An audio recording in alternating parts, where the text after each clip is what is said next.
Hello student, welcome to PCM maven. तो जैसा कि आप लोग जानते हैं, पिछले वीडियो में हम लोग क्लास 9th ट्रायंगल चैप्टर का एक्सरसाइज 8 का क्वेश्चन नंबर 8 तक कर लिए थे। आज हम लोग 9 से करेंगे, क्वेश्चन नंबर 9 से। जो इम्पोर्टेंट क्वेश्चन है मैं बस वही करा रहा हूँ। हाँ, RD शर्मा के भी क्वेश्चंस आएंगे, जल्द ही आएंगे।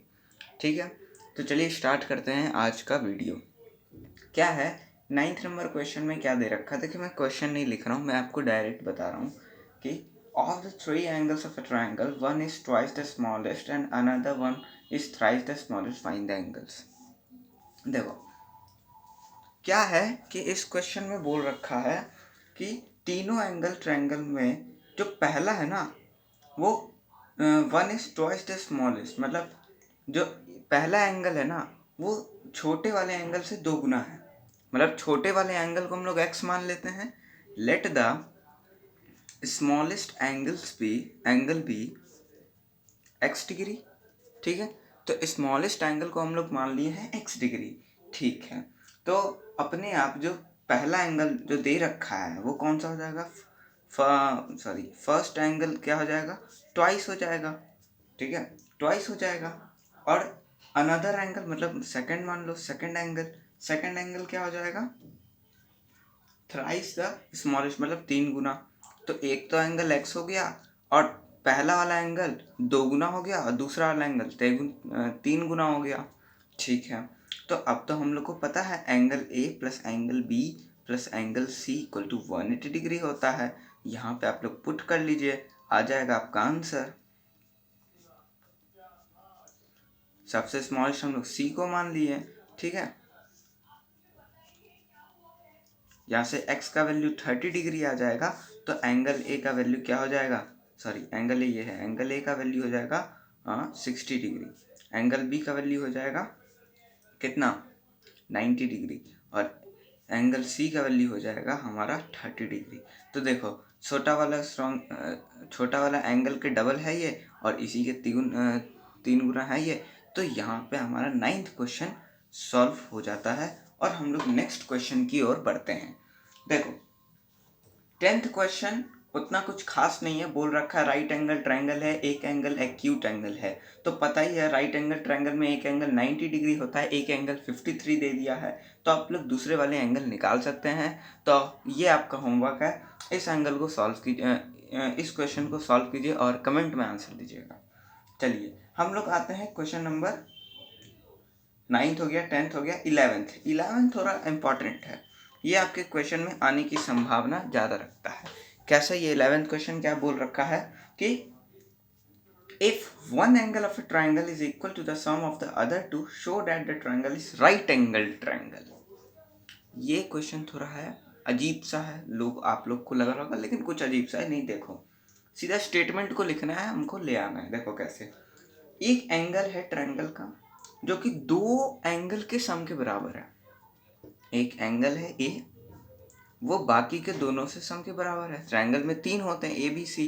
अब एक एंगल है वो दो के बाकी दूसरे के सम के बराबर है। ठीक है, हमको प्रूफ करना है कि वो जो ट्रायंगल होगा ना वो राइट एंगल ट्रायंगल होगा। तो इतना तो हमको पता है कि angle A plus angle B plus angle C 180 degree होगा। ट्रायंगल होगा तो ये तो फॉलो करेगा ही, ये मैंने बताया था आपको। ए प्लस बी प्लस सी 180 डिग्री तो होगा ही एंगल सम प्रॉपर्टी से। यहाँ पे लिख लीजिएगा एंगल सम प्रॉपर्टी। ठीक है, तो एंगल ए को एज यूजुअल लिख देंगे। बी प्लस सी को हम लोग क्या लिखेंगे?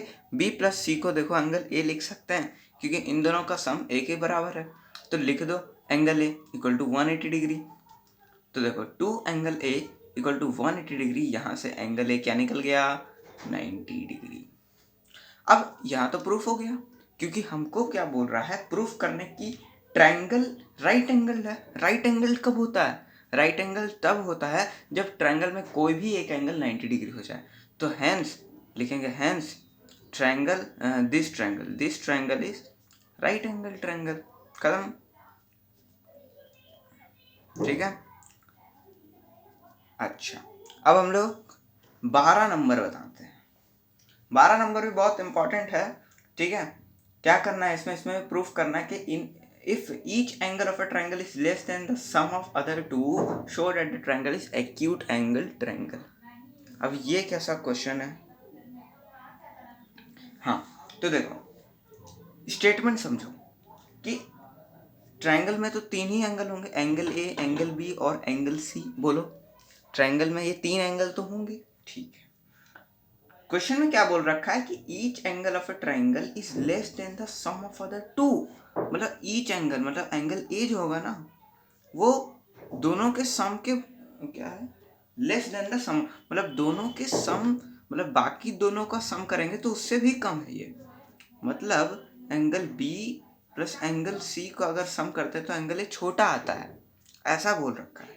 अच्छा, एंगल बी को अगर हम लेंगे तो एंगल ए प्लस सी को जोड़ेंगे तो वो छोटा आएगा। एंगल सी को लेंगे तो angle B plus angle A को जोड़ेंगे तो वो छोटा आएगा। ठीक है, ठीक है सर। अच्छा, ये हम फर्स्ट इक्वेशन मान ले, ये हम सेकंड इक्वेशन मान ले, ये हम थर्ड इक्वेशन मान ले। ठीक है, अब क्या करें? अब क्या करोगे? तीनों को जोड़ दोगे। तीनों को क्या करोगे? जोड़ देंगे हम। तो लिखो angle A plus angle B plus angle सी।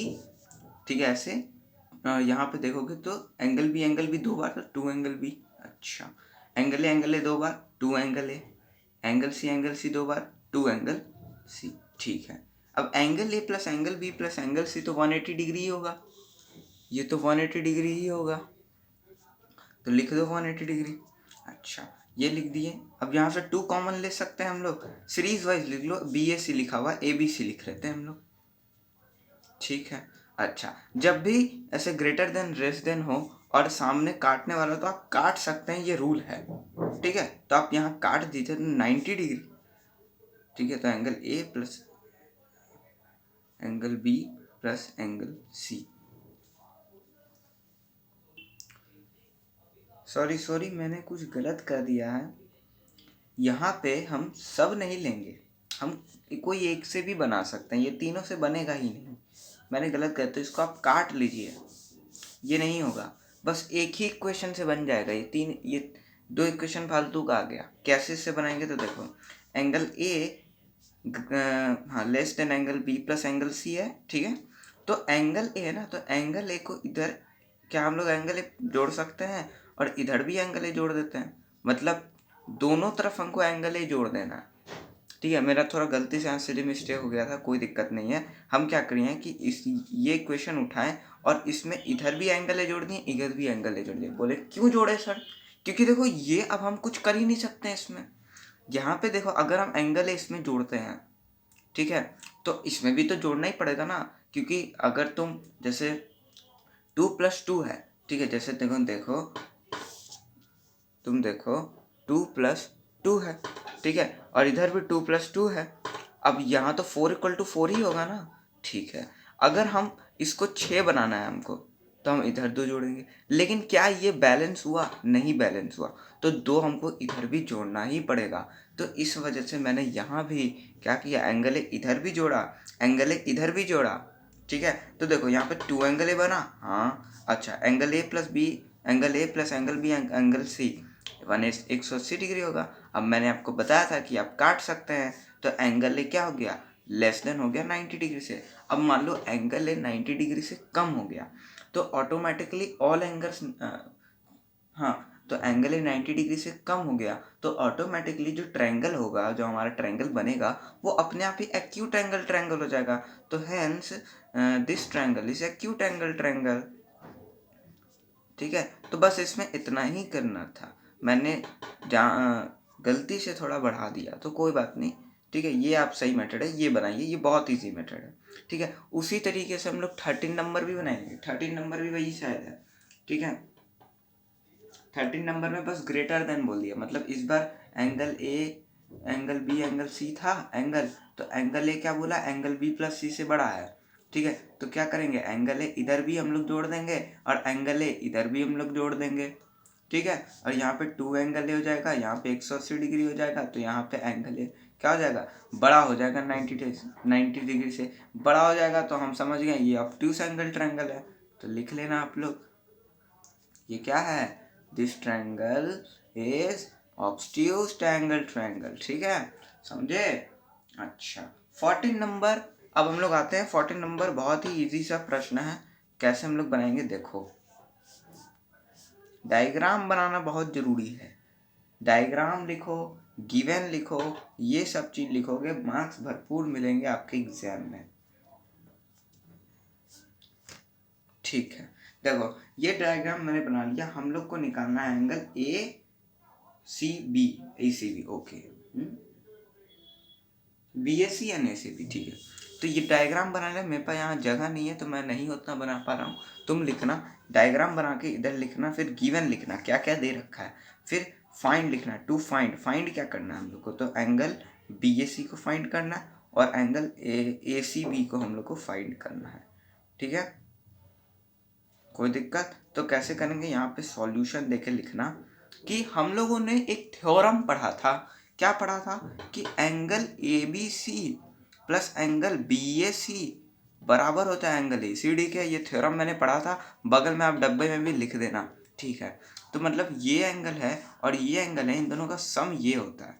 मतलब ABC तो दे रखा है 43 डिग्री, अच्छा BAC तो नहीं दे रखा है, तो इसको ऐसे ही लिख दो। और ADC तो फिर दे रखा है। अब एंगल BAC निकल जाएगा कैसे, 128 माइनस 43 डिग्री, तो यहाँ से आ गया 585 डिग्री। तो 85 डिग्री तो ये आ गया मेरा। ठीक है, अच्छा हमको अब ये निकालना है, तो ये तो बहुत ईजी है, ये तो हम लीनियर पेयर से निकाल लेंगे। कैसे निकालेंगे ये देखो, तुम लीनियर पेयर से कैसे निकालेंगे कि angle ACB plus angle ACD 180 degree होगा। क्यों 180 डिग्री होगा? क्योंकि BCD एक स्ट्रेट लाइन है, एक स्ट्रेट लाइन पे हमेशा 180 डिग्री बनता है। तो लिख लो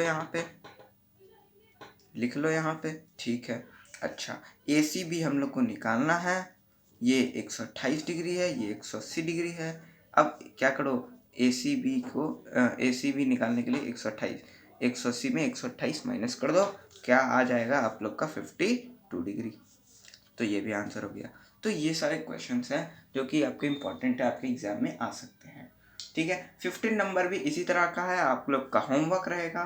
ठीक है, 16 में भी सारे लगभग इसी तरह के हैं, लेकिन मैं 16 में कोई भी एक प्रश्न कर देता हूँ। कौन सा करूँ? चलो 2 नंबर कर देता हूँ। ठीक है,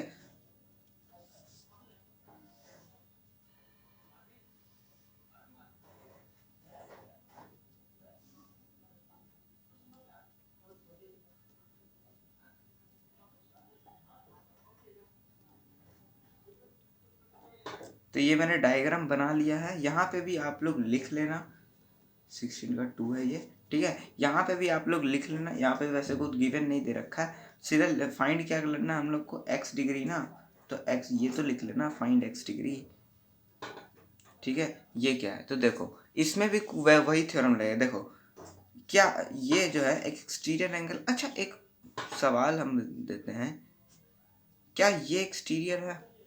नहीं, ये एक्सटीरियर नहीं। एक्सटीरियर क्या होता है, जब ट्रायंगल से एकदम स्ट्रेट लाइन जा रहा हो, ये होता है एक्सटीरियर। तो ये एक ABC एक ट्रायंगल है, यहाँ से एक स्ट्रेट जा रहा है, मतलब ये जो एंगल है वो एक्सटीरियर एंगल है। तो इन दोनों का सम इसके ऊपर यानी 40 30 70 ही हो जाएगा। अच्छा अब ये भी एक ट्रायंगल है और ये स्ट्रेट लाइन जा रहा है, तो ये भी एक्सटीरियर हो गया, मतलब 70 50 का जो सम होगा वो x के बराबर हो जाएगा, तो ये 120 डिग्री हो जाएगा। समझ में आया? तो यहाँ पे ये हो जाएगा, यानी x का वैल्यू 120 डिग्री हो जाएगा। ठीक है, अच्छा उसी तरह से आप लोग कर सकते हैं। 16 नंबर का 2 भी यहाँ पे हो गया है। तो अब हम लोग नेक्स्ट वीडियो में करेंगे। ठीक है, तब तक के लिए बाय। ऐसे ही पढ़ाई करते रहिए, और क्या करना है आप लोग को, जो जो क्वेश्चन नहीं मैंने किया वो आप लोग को ज़रूर बनाना है, उसकी प्रैक्टिस करना है, कम से कम आपको रफ में तो ज़रूर बनाना है। ठीक है, तो तब तक के लिए बाय।